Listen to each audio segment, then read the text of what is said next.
Coming up on today's edition of the Locked On Raiders podcast, I take it back to my roots to help get you prepared for the 2024 NFL Draft. That plus a whole lot more comes up on Wednesday's edition of the Locked On Raiders podcast for April 10th, 2024. Just win. Just win. Just win. Just win. The autumn wind is a raider, pillaging just for fun. He'll knock you round and upside down and laugh when he's conquered and won. And won. And won. And won. And won. Welcome in, Raider Nation, to another edition of the Locked On Raiders podcast. Thank you so much for making the show your first listen of the day. Make sure you subscribe or follow for free on YouTube or wherever you get your podcast to get the latest edition of the show as soon as it becomes available. As always, if you're checking us out on YouTube, we appreciate you. The show grows each and every day, and that's because of you, Raider Nation, and because of my man, Ari. Ari does a fantastic job putting us up on YouTube, making sure we're looking good, sounding good, doing what we're supposed to be doing. So shout out to my man, Ari. You can check him out on Twitter, at Ari Produces. You can hit me up as well, at your boy Q254. And you know we got the Locked On Raider podcast voicemail line, 707-654-4693. Your calls and texts are coming up in segment number 3 of today's show. Got a lot of feedback we've been getting all week long and really get it all the time from you, Raider Nation. We appreciate that. We'll get as much as possible coming up in segment number 3. Segment number 2, I mentioned taking it back to my roots. James Arcellana from the Black Hole Banter Podcast, the very first podcast that I was ever a part of. My guy that I met by way of Twitter, and we just combined to put together a heck of a podcast. At least that's what I believe. Well, before I ever did the Locked On Raiders podcast, was able to catch up with him on Tuesday on my radio show, Unnecessary Roughness, Raider Nation Radio 920, put together his draft guide exclusively for Raider Nation, and it has to do with players that can help the Raiders immediately. So I like to always preview that. So you'll hear that conversation in segment number 2 of today's Locked On Raiders podcast. Here in segment number 1, news and notes of the day. We'll jump right into it after I tell you about the title sponsor of the show, which is FanDuel. Make every moment more. Right now, new customers get $150 in bonus bets guaranteed. That's $150 win or lose. Visit FanDuel.com/lockedon to get started. I'll tell you a lot more about them later on in the show. But off top, quarterback Jayden Daniels. This is one of the first reports that I've heard about him making visits with certain teams, and he's visiting with the Washington Commanders. Apparently, according to Adam Schefter, he said Heisman Trophy winner quarterback Jayden Daniels is scheduled to visit next week, Monday into Tuesday, with the Commanders. That's per his agent. Not a surprise. They're picking at number 2. Most likely that's going to be the destination where Jayden Daniels ends up, of course, unless something happens. Whether he goes number 3, maybe to the Patriots, maybe a team can move up and trade for him. Who knows what it is, but most likely it feels like Washington is going to be the landing spot for Jayden Daniels. Got Cliff Kingsbury there as offensive coordinator. Makes a lot of sense. But a lot of people have asked me, because I've talked about Jayden Daniels quite a bit and said that he's my QB1. So I've had a lot of folks hit me up on Twitter. It's like, wait, hold on. How's he your quarterback 1? What about Caleb Williams? Well, I put Caleb Williams in kind of the no touch category. Basically, Caleb Williams is going to go number 1 overall. We've been talking about Caleb Williams going number 1 overall forever, whether that's to the Bears, whether that's to the Commanders or whoever. 99.9% feels like it's going to be to the Bears. So I don't even put Caleb Williams in the conversation. And as I've mentioned many times on this show before, on my radio show, anytime anyone will listen, Jayden Daniels is quarterback number 1 for me because of his ability and obviously the relationship with Antonio Pierce. Like, that means something to me. That might not mean anything to anyone else, but that means something to me. I think that's very important. So that's why he would be quarterback 1. And I always say, if not for Jayden Daniels in this draft, I'd have Michael Penix as quarterback 1, so I have him as quarterback 2. So immediately people think I have something against Drake May. I don't. I just know that Drake May, in my opinion, regressed in 2023. He had a hell of a 2022 season, but regressed in 2023. So for me, Drake May, and many people I've talked to, is a guy that is not going to be able to go in and start right away. He's a guy that's going to have to go in there wherever team grabs him, and he's got to sit for a while, and he's a project, but a very talented project. And so for my money, Drake May is not my guy. Michael Penix is. I'm a big Michael Penix fan. I told Mama Q about Michael Penix a long time ago. I was like, man, watch this dude. He can sling the rock. And again, if Jayden Daniels was not in this draft, Michael Penix would be my QB1. I love his arm talent, love what he's able to do, and I think that he's more athletic than a lot of people give him credit for. So he's QB number 2 for me. Then, I start to look at Drake May, J.J. McCarthy, and Bo Nix, and I'm not really wowed by any of those guys, but just because I think that Drake May has the athletic tools, I'd slide him in at number 3. J.J. McCarthy, I guess I'd slide in at number 4. Bo Nix. I mean, really, it's kind of like toss a coin, flip a coin, I guess, right? Maybe Bo Nix, maybe J.J. McCarthy. Not really too intrigued by any of those guys, right? I mean, really, it's about Jaden Daniels, Michael Penix, and maybe Drake May. You could have J.J. McCarthy. You could have Bo Nix. Caleb Williams is going to go number 1. So I just wanted to throw it out there because, again, many people have hit me up and thought that I'm trying to dismiss a certain guy for one reason or the other. I just don't like him. That's not the case. It's just my preference. So whenever you hear me say Jaden Daniels is QB number 1 for me, it's because of his talent and his relationship with AP. That means a lot. And then Michael Penix, he's just so stinking talented. Really is. And, of course, he had the injury history at Indiana. You can't, deny that. But with that being said, he's so stinking talented that you feel like he can do some really good things for you for some years as long as you protect him and he stays, injury-free or relatively injury-free. Now, I did want to pass along this note from Vic Tafur. And Darren Waller, I know, doesn't play for the Raiders anymore, but I root for guys like Darren Waller. He's a hell of a dude. I hope that everything is good with him. I'm always going to root for him for his success. The Raiders traded him away to the Giants. He didn't have a great first year with the Giants. Now it looks like he doesn't even know if he's going to have a second year with the Giants. It's been a lot of conversation, a lot of smoke around Darren Waller possibly retiring. Well, the news came out on Tuesday, said Vic Tafur caught up with Darren Waller in Vegas recently. When will Waller inform the Giants if he's retiring? He said it would be ideal to let them know before the draft, but he also said in quotes, I also don't want to put that on myself. It's got to be before summer break for sure. Waller has a $200,000 bonus for participating in the offseason program. Seems like he's okay with not collecting that, but will he also walk away from $11.8 million he could earn by playing this season? And the only thing I can say about that, one, as I started this, I hope everything is good with Darren Waller. Hope that he's not having too many issues off the field or any kind of issues off the field that would make him say that he doesn't want to play ball. If he just doesn't want to play ball anymore, that's fine. But again, like I said, I'll always root for a guy like Darren Waller just because of his story and knowing what he's gone through. I think he's a hell of a dude, but also I feel like if you're contemplating retirement and you don't know if you're in or you're out, you're pretty much out, right? I mean, if you're that far to not knowing and can't give your team or your organization an answer if you're going to retire, you're going to stick around, for what I believe, you're pretty much already retired. So we'll see what happens with Darren Waller. But again, I wish him nothing but the best. I don't care what team he plays for. If it's the Raiders, if it's the Giants, if it's a team that plays off the southern tip of Africa, I'm always going to pull for Darren Waller. Finally, here in segment number 1, want to give you a little bit of a preview of the draft guide that James Arcellana, who you'll hear from in segment number 2, has put together exclusively for the Raiders, right? He has 88 pages of draft breakdowns and draft, just kind of analyzing these different players and how they would fit with the silver and black. And so, of course,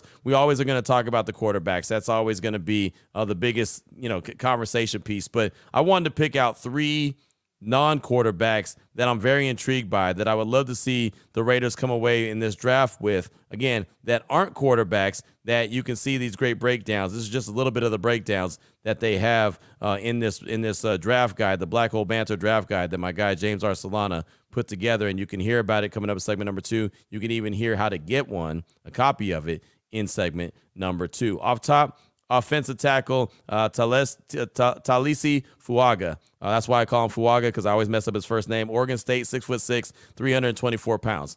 Big-time offensive tackle. That's a guy I can see the Raiders getting at number 13 if they don't get their quarterback ahead of time or get him at 13. I can see him going for Fuaga, the offensive tackle out of Oregon State. Goes on to say in the guide, Fuaga is a plug-and-play option in the first round. Doesn't have the upside of Fashanu or the floor of Alt, but he's a damn good prospect who'd be a great option for the Raiders. Polished pass blocker, and while he can do well in run blocking now, still has room to grow and become even better. Some project him inside as a guard, but I believe he could be a high-caliber starting right tackle and do so rather quickly. If it doesn't pan out, the Raiders do need help at the right guard, so Fuaga could be slid inside and still bring really good value. So that's off top. Fuaga is the offensive tackle, and there's different options.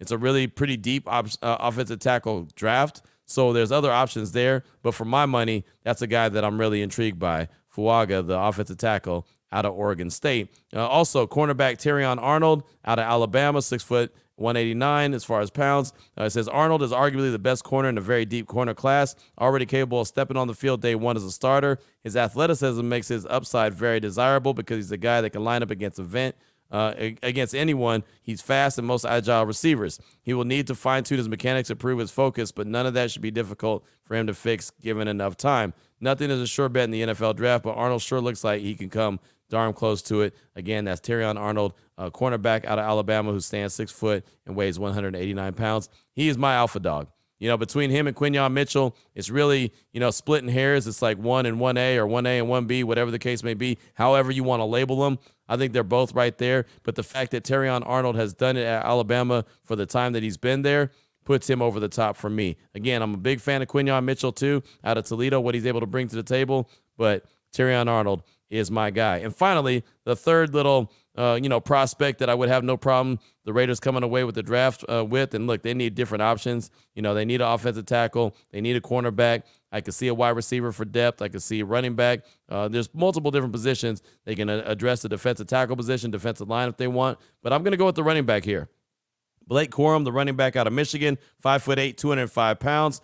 He's tough. He runs bigger than he is. His size is still a concern at the next level. While there isn't anything special about Corum, his work ethic, natural running style, and vision at the line of scrimmage will help him find success in the NFL. Won't be a starting running back, but he's capable of being a valuable contributor in a running back by committee setup. He'll need to get more involved as a pass catcher and pass protector, but if he does, he could easily be a contributor in the NFL. I view him as a 5th round or later prospect, but a lot of people like him more than I do for what it's worth. I like Blake Corum a lot, probably more than even a 5th round pick, just because of what he was able to bring to the table, the intangibles that he brought to Michigan. Thought he was a hell of a player. He's a guy that is always falling forward. I think that him and Zamir White would be a great 1-2 punch. I really do. And you can keep the wear and tear off of Zeus. You can keep the wear and tear off of Blake Corum. But both guys that can run between the tackles, both guys that can pop outside. Corum can catch the ball. You saw him do that at Michigan. I would have no problem with the Raiders deciding to select Blake Corum at some point. I do think they come out of the draft with a running back as well. Blake Corum could easily be that guy. And there's many others, but those are just 3 examples of guys that are profiled in the Black Hole Banter, the draft guide that James Arcellana put together, and just a little bit of the write-ups that you'll get on these players. Those are just 3 of them right there. Blake Corum, also Terrion Arnold, and Taliesi Fuaga. I'm always going to mess up his name. Sorry, dude. From Oregon State, the big offensive tackle. Those are just 3 that stood out to me. Coming up in segment number 2, you'll hear the conversation I had with my guy, James Arcellana, from the original Black Hole Banter podcast. You'll hear that conversation coming up in segment number 2 of today's Locked On Raiders podcast. We'll get to that as soon as I tell you about the title sponsor of this show, which is FanDuel. And if you're looking at the NBA, it's just about playoff time. And matter of fact, with the NHL as well, playoffs are right around the corner. Baseball, it's in full swing. FanDuel is your place to bet on every single game. If you didn't get enough betting when it comes to March Madness, good, because there's plenty more to get your bet on with. Right now, new customers get $150 in bonus bets guaranteed. That's $150 win or lose. Bet on everything from slap shots, home runs, slam dunks, all on the app that's safe, secure, and easy to use. So what are you waiting for? Visit FanDuel.com/lockedon. Make your first bet an automatic win. FanDuel, America's #1 sportsbook. All right, Raider Nation, here we go. Segment number 2 of today's Locked On Raiders podcast. Trying to get into the conversation I had on Tuesday on my radio show, Unnecessary Roughness, on Raider Nation Radio 920 with my old school buddy, man, my guy I call my brother, James Arcellana from Black Hole Banter Podcast. That was the very first podcast that I was a part of before I ever did the Locked On Raiders podcast, a guy that helped me get on, right? And because of the Black Hole Banter and because of this podcast right here, now I'm in Las Vegas. Now I'm at Raider Nation Radio 920. Now I'm part of ESPN. A lot of things took off, and it all started with my roots, the Black Hole Banter podcast. So every single year around this time when my guy James puts out his draft guide, I like to get him on the show and really feature him and let him talk about it. And I know that Raider Nation is always looking for more and more quality information surrounding their team. And so I definitely like to feature what James got going on. So here's our conversation. Well, most of it, at least. It was about a 18, 19-minute conversation we had on the radio. Condensed it a little bit. Here's our conversation as we started off talking about Antonio Pierce and what he brings to this Raiders team. Check it out. When you look at this offseason and you look at this Raiders team, especially under AP now, kind of what is the feeling that you get when you look at this Raiders team? I mean, hope, right? Like, AP had us all believing. I cannot remember the last time that there was a Raiders hire that was almost unanimously loved by fans, right? We're used to seeing fans just be at each other's throats over every decision made by the Raiders. But AP had us all riding with the team at the end of the year, had us all wanting to smoke cigars, listen to NWA and be a part of that Raiders mentality. And so when you look at what's happening right now, it just feels like hope, and it's a large part because of who AP is and what he's done. So when you look at this roster, and of course we're going to get to the draft guide that you put together each and every year, it's fantastic, but you look at this roster, you know what the players are on the team, you know the coaching, you know the mentality. What do you feel like are the biggest offseason needs, especially as the draft gets closer and closer? So I think everyone's talking about quarterback, right, and for good reason. It's an incredibly important position. The Raiders have a big need there. But before you get the quarterback, I don't think you can do that until you start looking at the offensive line. I mean, I don't even know who's going to play right side of center from guard or tackle, right? Big holes, big question marks. I like Munford as a developmental prospect. I don't want him starting next year. So big question marks on the offensive line.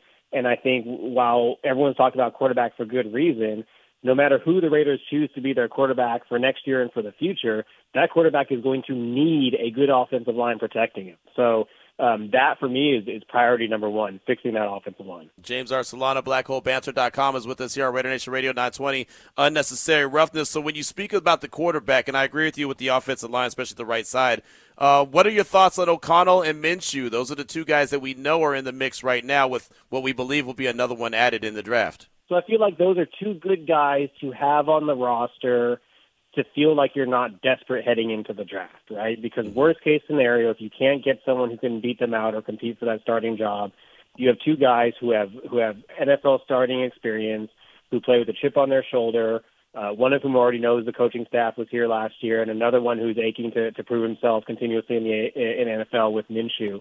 And so that's kind of what you have in them, but you also have a position that you want to upgrade, right? Because neither of those are the guys that you want to go into week one as your starting quarterback. If you have to, you feel okay with it because of their experience, but that's not what you want. You want an upgrade there. It's an important position, and this is a draft class that is chock full of really talented quarterback prospects. So it's good to have them as an insurance policy, but in an ideal world, you are upgrading over them in the draft. So I'm going to ask you the million-dollar question. I know you've probably gone over it a million times in your head, and I know that they're featured in the draft guide that we're going to talk about in a hot minute, but what quarterback do you think is a realistic option for the Raiders to get? Yeah, so for the first time this year in the draft guide, I actually did a couple of mock drafts. One of them that I did as myself, what I would do if I was wearing the Raiders, and then one where I tried to predict what Telesco would do. And I think we've seen a couple of things from Telesco over the years that give us information on what he might do this year. Number one, he prioritizes offensive line, and so I do think he'll go offensive line at 13. Number two, he's not afraid to trade up to get the guy and an important guy that he needs for his roster. So when you consider those things and you consider how it looks like the draft is going to play out with the top three picks, I think you're really looking at Michael Penix, and I think you're looking at Penix maybe in the back of the first round with the Raiders trading up from 44. I think that Telesco is going to be looking at an offensive tackle or someone to solidify that offensive line. Then he's going to be aggressive in the back end of the first round, try to go back and get Penix. Because I honestly think that there's not a whole lot of chance of Penix being taken before the early to mid-20s. So if the Raiders can jump from 44 to for me, I think the Packers makes a lot of sense. They're a team that frequently trades back. They're sitting there at 25. They're a team that likes to collect picks. That's the trade up that makes sense to me if the Raiders can get to 25 and land Penix. So I think Penix is the guy. I think they're going to make a concerted effort to get him. But I don't think they're going to take him at 13. Talking all things Raiders right now with James Arcellana from BlackHoleBanter.com here on Raider Nation Radio 920. So you mentioned the offensive line. You think that that's the spot that could be addressed at number 13 overall. Do you have an offensive tackle or maybe a couple offensive tackles that you think are really good fits with the Raiders? I think that's the good news. There's a ton of really great offensive tackles. I think the name that will pop up on a lot of people's list first and foremost is Fuaga because he's a natural right tackle. He can come in on day one, be a starter, be great at the position, doesn't need to learn a new position. For me personally, I really like Olu Fashanu. He's a guy with a ton of upside who still needs some work, but his upside, he could be one of the best tackles in the league. There's some concern because he's really a left tackle, so what do you do if you're drafting him? Do you move him to right tackle? Do you move Colton to right tackle? But that's one of those things that, to quote The Wire, it sounds like one of them good problems, right? Like if you got someone who's so good that you're forced to take him even though you're not sure where you're going to fit him, that's not a bad problem to have. No, it's not. And he, also played alongside with Michael Penix, so he knows how to protect him. He knows his tendencies, right? Yep, absolutely. Yeah, that's something I could see. We actually had our guy Raider Greg in Sacramento call in, I think 2 days ago, or Monday, actually, I should say, and suggest that for that exact reason. Again, we're speaking with James Arcellana, BlackHoleBanter.com. So tell Raider Nation the details about the draft guide that you put together each and every year. You mentioned that you put the mock draft in there this year, but this is exclusively for Raider Nation and Raider fans. It's Raider specific. Tell us a little bit about it. Yeah, absolutely. So, we started the podcast because we both shared something in common, and is that we were so obsessive with the Raiders that no matter what, we could never get enough content. And so we wanted to provide more content to Raiders fans who are just like us. And that was the thought process behind the draft guide. So you can get tons of draft guides online, tons of profiles for prospects, but this is one that's aimed at just the Raiders, right? So I've got 80 different prospect profiles. It talks about weaknesses and strengths for each profile, and then it has a blurb that talks about why they do or don't fit for the Raiders and where I think they might go in the draft. So it gives you an idea of where the Raiders might target them if they do want them. So the entire thing, there's a section that talks about the needs for the Raiders, and then as we talked about the two mock drafts. But everything is Raiders specific. When we're talking about prospects, I'm only looking at positives and negatives that matter for the Raiders. I'm talking about their fit with the Raiders, and I'm talking about where the Raiders might be able to take them given the draft ammunition that they have. So with that being said, is there a player or two that you have outlined in the guide that you don't think people are talking about that could be really good fits with the silver and black? Yeah, so I think a lot of the top of the draft guys are guys that we all know, right, because everyone's obsessed and we're talking about them. So I'll talk about a few guys who are maybe, mid-round guys, third-round guys who maybe aren't getting the same kind of name recognition on the internet as those first and second-round guys. But so if the Raiders want to look at tackle in the third round, they want to prioritize some other needs. Nice thing is it's a really deep class. You can get a guy like Delmar Glaze, who I think can step in, should be available in the third round, can step in on day one and still be a starter. He doesn't have the same upside as some of the guys in the first round, but he's got a floor high enough that I have all the confidence that as a third-round pick, he'll come in and easily be the best right tackle on the team right away. Some other guys, there's a guy, a running back, probably available fourth-round-ish, a guy named Will Shipley. He is very much more of a weapon than a running back, right? He's not a guy you want running between the tackles, but he's so fast. He's got a ton of ability to make people miss in the open field, and is the exact kind of weapon that you want a rookie quarterback to have, right? So if a rookie quarterback is under pressure, having an outlet or a drop-off who can take it the distance, even when you're only dumping it 3 yards, is a huge value to a rookie quarterback. So he's a guy that I think makes sense. You already have someone kind of like that in Amir Abdullah, but he's just so much better to me. He's such a dynamic player who has the potential to take it to the house. So those are two names I think that are mid-round names that maybe people aren't talking about, but I think would be great additions to the Raiders. Well, again, when you have a guide that's as deep and thorough and as detailed as yours, man, you can really learn about a lot of these players that we're not talking about because we do focus so much on first-round picks. I want to go back to the quarterback position and specifically Michael Penix really quickly. How do you imagine him, if he's out there as a starting quarterback for the Raiders, how do you imagine him kind of navigating this offense? And would you expect to see a lot more of the old-school Raiders where you get the deep ball game? I mean, that is why I think everyone is mocking him to the Raiders. That's why he's getting so much discussion about the Raiders in particular. His arm strength is incredible. I don't think there's another quarterback in this draft who throws a more beautiful deep ball than he does. And to your point, what did AP say he wanted? He wanted to bring back that old-school Raiders style of football. He wanted to throw the ball deep. He wanted to run the ball. He wanted to play physical football. And so Penix is the kind of guy who really fits that, right? If you want to push the ball deep, Penix is going to push the ball deep for you, right? Yeah. He's a physical, tough player. He's a smart player.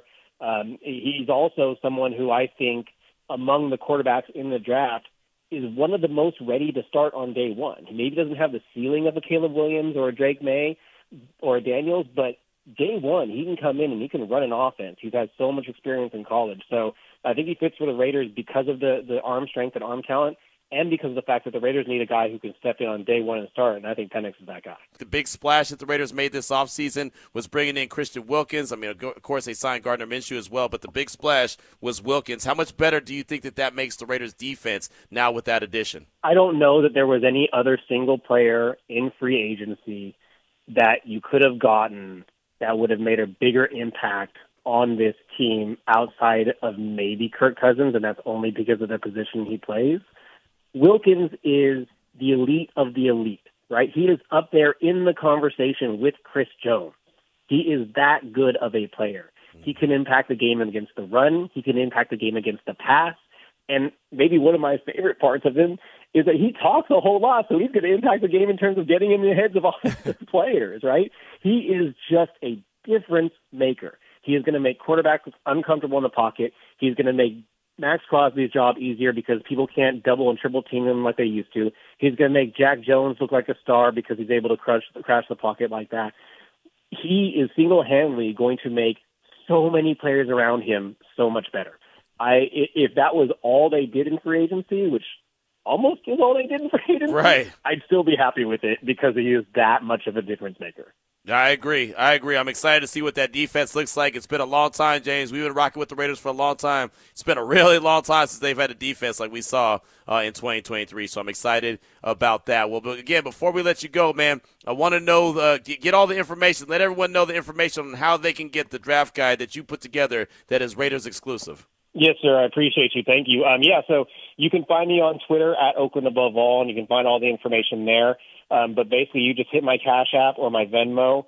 Cash App is the $ Oakland Above All, and Venmo is at James-Town-Biz. Again, you can find all that on Twitter as well.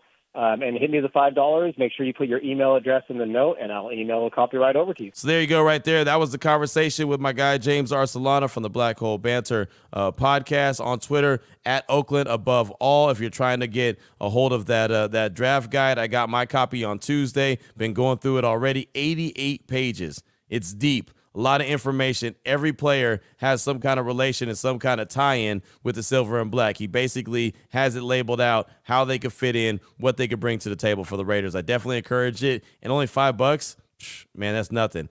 We gave away 10 copies on the radio show on Tuesday alone. So I thought that was awesome. Glad that anyone who got an opportunity to get that copy in their hands and get in their email, hopefully they enjoyed that. And hopefully you enjoyed that conversation with, again, my brother, James Arcellana, on Twitter at Oakland Above All. Coming up in segment number 3, your calls and texts straight off that Locked On Raider podcast voicemail line, 707-654-4693. It's coming up next here on the Locked On Raiders podcast.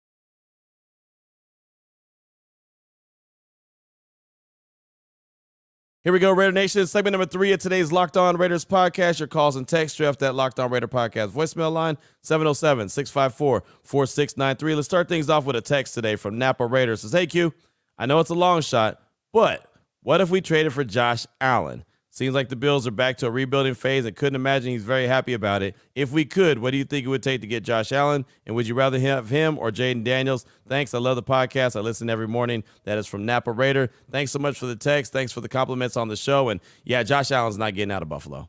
That's not happening. Actually, they traded Stephon Diggs to the Houston Texans with their idea that, one, they're going to go get a wide receiver in the draft because the draft is pretty deep when it comes to wide receivers. They're going to start focusing more on the tight ends that they have, like Knox and Kincaid, who are two fantastic talents, and they're going to actually put more on Josh Allen's plate. There's no way that they're trading Josh Allen. He's not getting out of there. Personally, I'd rather have Jaden Daniels on a rookie deal anyway. Right, I get the idea and the appeal of having a veteran that's been there, done that, but I'd rather have Jaden Daniels on a rookie deal and allow the Raiders to have an opportunity to build around him and really have that, that window where it's like, okay, you've got talent around the quarterback, go ahead and strike before you got to start paying everyone. While the Raiders have a defense and have really good talent on offense, why not have a hotshot rookie quarterback at this stage of the game that you think could be a difference maker? Yeah, I'm all about Jaden Daniels at this stage. Don't know if it's actually realistic that you can get him. So that's why Michael Penix is a really nice, consolation prize, right? Because, again, most drafts, he's a top 1, top 2 type quarterback to get. So if the Raiders were to end up walking away with Michael Penix, that would not be a problem, at least not for me. But thanks so much for that text. I do appreciate you. Up next, got a call from Jordan in Oregon. He's calling to talk about the Raiders roster and where he feels they are right now and what the Raiders could be set up for. Here he is, Jordan in Oregon. Hey, what's going on, Q? Jordan from Oregon. Hey, man, I just wanted to chime in on your podcast here, and I think your callers have brought up some great points the last couple of weeks. And one thing I always like to do around this time of year is kind of, it's so easy to forget about your initial feelings after, like, leaving the Raiders season. There's just been so much talk and hype around a lot of these quarterbacks and players that by the time you get to draft, it's easy to almost like lose sight of the vision of like where the team was and where the team's headed. And yeah, for that, I wanted to make a call on and just kind of point out a couple things that I, still feel as far as where the team needs to go and kind of where they were leaving the season. And honestly, I think the roster, like you brought up, is in a good position to go after a quarterback. I know we've talked exhaustively with like, do you want a roster that's full before you go grab that franchise quarterback? And I think the answer to that is like, yeah, obviously you'd always want a good roster around your rookie quarterbacks. Not always the case, but if you have that option, you might as well. And I think we're set up for, leaving the season last year. That was the top thing on every fan's mind is like, we're not that far away. We just need the guy. And so I think it's easy, like throughout the last few months, to kind of lose sight of that. I see a lot of just mocks and different things going on where they'll have the Raiders, and you've talked of it too, going after a tackle or a corner, just completely avoiding the quarterback situation. And I just don't see this being the year you do that. And part of the reason is looking at where the roster would be, even if they did run it back with O'Connell and let's say Minshew got in there too. I still think you're looking at winning 8 to 10 games, even with that roster. And so if you're looking at that, we're going to be back in that same slot again around like the 15 to 20 range probably next year, even if we're a little better as far as where we draft next year. And so with the Raiders being at 13, I think that's as close as they're going to be in the coming years. If the roster does what we think it's going to do, the defense is definitely a top 15 defense. Some would argue top 10. And I just don't see us being back in a spot where we're drafting at 13 again. And so I think it might sound crazy, but they have to target a quarterback in the first round. And if they don't, and they target somebody in the second round or the third round, or, I've seen even some say, go after a Jordan Travis in the fifth round or wait for Rattler in the third. I'm not going to hate the move because that would mean they grab the quality starter possibly in the first round, whether it be like a cornerback or tackle. But I just don't see it moving the needle as far as where we need to go, and we could be in a worse spot next year. Anyway, love what you do, man. Peace out. Thank you so much for the call, my man. It's always great to hear from you. I appreciate you. And I mean, that's the biggest key for me. Similar to what I said with Napa Raider, the roster, it's already kind of set up for a success. If you can go and get that quarterback that's a difference maker, it's all good, right? I mean, it's really the whole process. This whole process has been going on for the draft. That's been my biggest thing. If you're going to go get a quarterback, if you're going to go make a move, go do it now while you have a roster in place that can help that quarterback along and really kind of fast track the learning curve and you have a chance to win right now. I mean, I think that's all what it's all about is the fact that the Raiders have a roster, a really good roster, that if they had to go play a game at Allegiant Stadium on Sunday, they can go out and compete right now and they could win a game. I'd feel confident in that. Thanks so much for the call, Jordan. I do appreciate you. Up next, got a text from Slickback Raiders. So what's up, Q? Let's say the Raiders were able to trade to the number 2 spot in the draft, but the Bears shock everyone and draft Jaden Daniels at number 1. Would you want to take Caleb Williams at number 2? The past few months, I see a bunch of red flags with him as a person. That's from Slickback Raider. And hey, look, man, look, Jaden Daniels, again, quarterback number 1 for me. It would be a disappointment if all of a sudden the Raiders get to number 2 and Chicago decides they're going to take Jaden Daniels. But you want to talk about a not a bad consolation prize. Caleb Williams is a hell of a quarterback, right? A hell of a quarterback. I'm not worried about any red flags. I'm not worried about what people say about him as far as, kind of what he's doing off the field. I care about what Caleb Williams is doing on the field, right? He ain't getting in trouble off the field. So I'm good with him.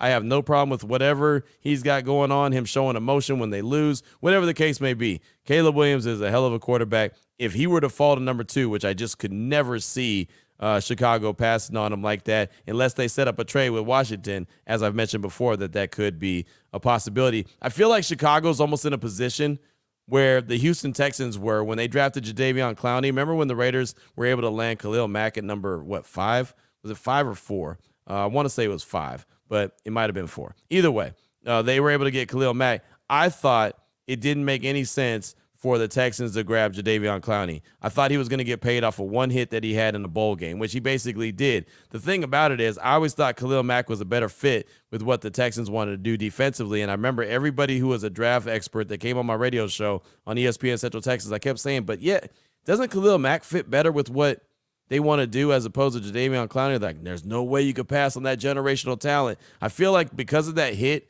Houston was basically forced to draft Jadeveon Clowney, and by the luck of the draw, the Raiders were able to land, Khalil Mack. Excuse me. They were able to get him when Buffalo decided to go with Sammy Watkins, and there was just some decisions that were made that I didn't agree with, but it was cool. I was happy that the Raiders were able to get Khalil Mack. I just couldn't believe that he was there for the taking, and he was. So I feel like in this draft that even if the Bears were thinking about not drafting him, or whoever has the number 1 overall pick was thinking about not taking him, they almost have to because of all the hype that's been going on. And it's like he's been coined that generational talent, and they don't want to lose him. So I guess that's a long way of saying, if Caleb Williams was there for the Raiders at number 2, I don't think the Raiders would have any problem taking that young man at all. But thanks for the text. I do appreciate you. Up next, got a call from Raider Izzy. He's calling to break down his first 4 rounds of a mock draft that he did. He has an idea what he thinks or where he thinks the Raiders should go. Here he is, Raider Izzy. What up, Q? Raider Izzy. Wanted to throw my 2 cents in here on the first 4 rounds. Do a lot of mock drafts in my spare time. Draft nerd, as you know.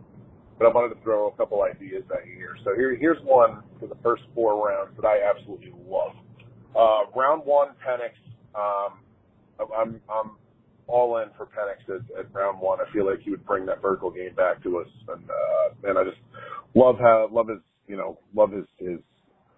love of the game and how much effort he puts in, his leadership qualities, and I'm just all in on Penix. All in.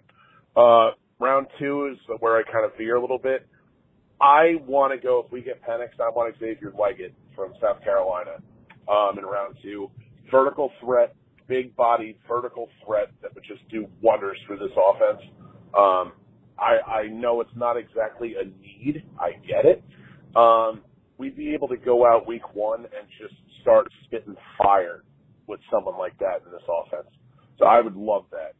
Round 3, this is kind of where I start going offensive tackle, deep class. I love Rosengarten from Washington. I don't think he's going to be there at that point. Amageji is another one from Yale I like.